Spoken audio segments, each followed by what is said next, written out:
কুষ্টিয়া শহরে বিভিন্ন সরকারি অফিসের পরিত্যক্ত ভবন অপরাধীদের আশ্রয়স্থলে পরিণত হয়েছে। দিনে রাতে সবসময় চলে মাদক সেবন সহ নানা ধরনের অসামাজিক কার্যকলাপ। চোরের দল খুলে নিয়ে যাচ্ছে এসব ভবনের সরঞ্জাম, ইট, কাঠ সহ সরকারি সম্পদ।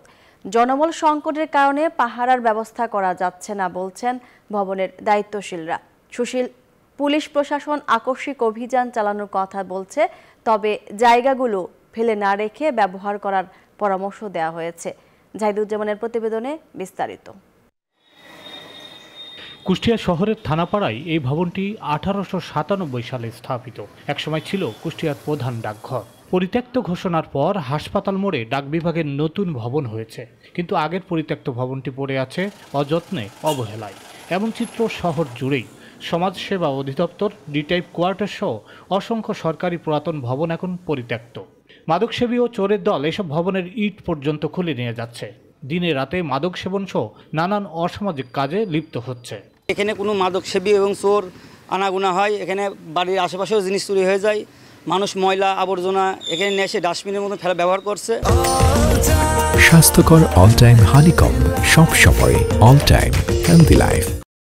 এখানে মাদকের আড্ডা না থাকে এবং এই যে শিয়াল কুকুরের অত্যাচার যেন এখানে না হয়, এই জায়গাটা এদিকে কর্তৃপক্ষের খেয়াল করা দরকার। এ কারণে শহরে বাড়ছে চুরি ছিনতাইয়ের ঘটনাও। জানলা দরজা ভেঙে সব চুরি হয়ে গেছে, কিছু নাই। কুষ্টিয়াতে যে সকল স্থাপনাগুলো পড়ে আছে সেগুলোর জন্য সংশ্লিষ্ট কর্তৃপক্ষ দেখভাল করে। এসব ভবন যাদের দায়িত্বে তারা বলছেন লোকবল সংকটের কারণে সরকারি সম্পদ রক্ষায় নিয়মিত পাহারার ব্যবস্থা করতে পারছেন না।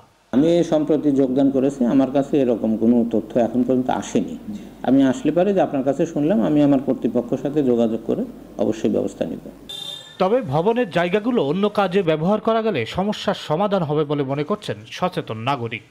যদি সামাজিক সাংস্কৃতিক সংগঠন, বিশেষ করে গভর্নমেন্ট অনুমোদিত প্রতিষ্ঠানকে বরাদ্দ দেয়, তাহলে এই জেলার সামাজিক ও সাংস্কৃতিক কর্মকাণ্ড আরও উত্তরোত্তর বৃদ্ধি পাবে।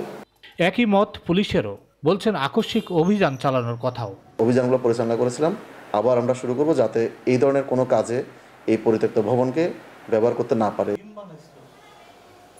মাদকসেবী ছিনতাইকারীদের আস্তানা ভেঙে দিয়ে একদিকে সামাজিক অশান্তি দূর করা দরকার, অন্যদিকে দরকার সরকারি এসব সম্পদের সুরক্ষা এবং সদ্ব্যবহার করা, এমন প্রত্যাশা সচেতন নাগরিকদের।